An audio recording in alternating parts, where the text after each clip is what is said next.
19 октомври, точно на пладне. Најавеното продолжение за расправата за уставните измени не почнува.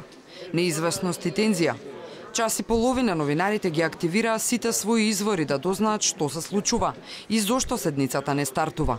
Информација од никаде. По некој пратеник влегуваше и излегуваше во салата. А во неа две можни сценарија, креирани од новинарските анализи додека минутите во неизвестност се бројат со испушени безброј цигари. Едното, дека гласањето ќе стигне брзо, откако 1 до 2 пратеници од власта ќе се обратат. И второто, дека тоа нема воопшто да се случи.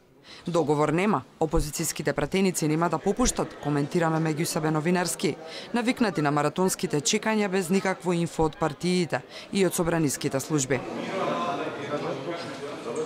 Одеднаш стигна официјално соопштение дека седницата се презакажува за 15 часот. Почнаа шпекулациите. Обезбедено е мнозинство, струеше меѓу колегите. Логично никој не го открива својот извор. Информациите поделени, дел дека е готово се, односно 80 пратеници ќе го притиснат зеленото копче. Другиот дел, дека ништо од тоа не е точно, но дека сите пратеници се во своите кабинети, чекајќи Џафери да ја отвори седницата. Во прилог на втората информација зборуваше пратеникот Милошовски.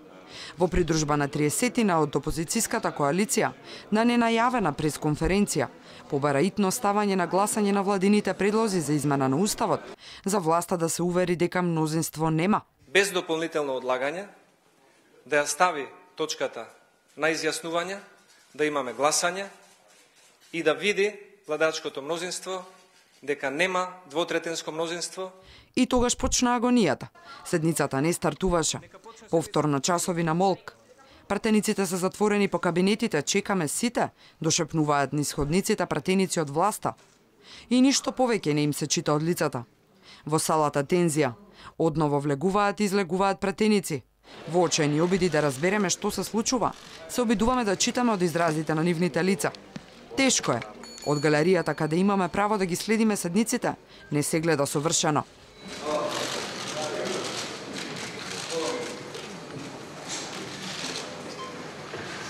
Седнување, убедување, станување, излегување и повторно истото. Одеднаш некој свика дека Ахмети влегол кај Џафери, а веднаш по него истрчал и Заев. Обезбедувањето по нив. Што се случува? Пак нема одговор. Околу 18 часот премиерот излезе. Ако се создаделе услови, ќе се врати, рече. Треба да биде тоа во нормални околности. И да го има, тоа треба да биде во нормални околности. Заев замине. Ова звучеше како седницата воопшто да нема да се случи. Но одеднаш координација на ВМРО од ДПМН викна некој низ ходниците. По некое време, официјално соопштение. Седницата се закажува за 21. Имате ли мнозинство? Ги прашуваме пратениците од власта. Молкот уште поголем. Ама не и денеска. Денеска се убедени, пак дека уште повеќе поддршка ќе имале на следните гласања.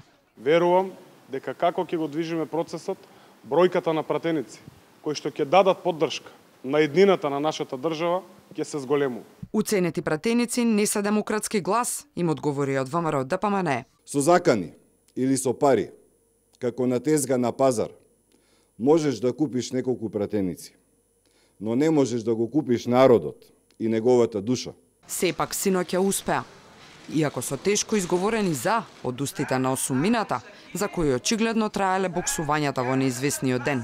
Крсто Муковски, за. Емилија Александрова, за.